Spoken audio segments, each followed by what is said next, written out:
Hello everyone, আসসালামু আলাইকুম। প্রিয় বন্ধুরা, কেমন আছেন? আশা করি সকলে ভালোই আছেন। আলহামদুলিল্লাহ, আমিও ভালো আছি। তো প্রিয় বন্ধুরা, দেখুন এই যে এগুলো তো দেশি মাগুর মাছ না, সম্ভবত চালানি মাছ। তো ঢাকায় এসেছি, তো ভাই কি খাওয়াবে না খাওয়াবে, কি করবে আর কি বলবো, যেটাই পাচ্ছি নিয়ে এসে খাওয়ানোর চেষ্টা করতেছে সামর্থ্য অনুযায়ী। তো মাছগুলো আমি কখনো মাগুর মাছ, অন্তত বাম মাছ, কুচি মাছ এগুলো ছিলা দেখছি, শোল মাছ, কিন্তু মাগুর মাছ যে এত সুন্দর করে ছিলে আমি কখনোই দেখিনি।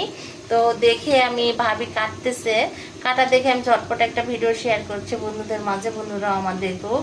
ভাবি কত সুন্দর করে দেখুন মাছগুলো, আসলে লাল টকটকা, খেতে মাশাআল্লাহ মনে হয় ভালোই হবে।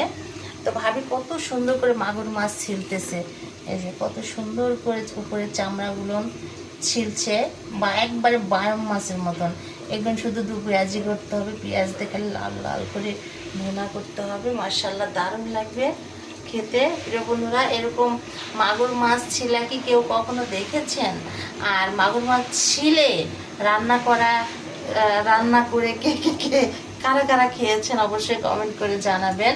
এটাকে তো আমরা মাগুর মাছ বলি, কেউ শিং মাছ তো আলাদা, আমরা মাগুর মাছ বলি। এটাকে কে কী নামে চেনেন অবশ্যই জানাবেন কমেন্টের মাধ্যমে। আর এরকম মাগুর মাছ ছিলে খেতে কেমন লাগে এইটাও কমেন্টের মাধ্যমে জানাবেন।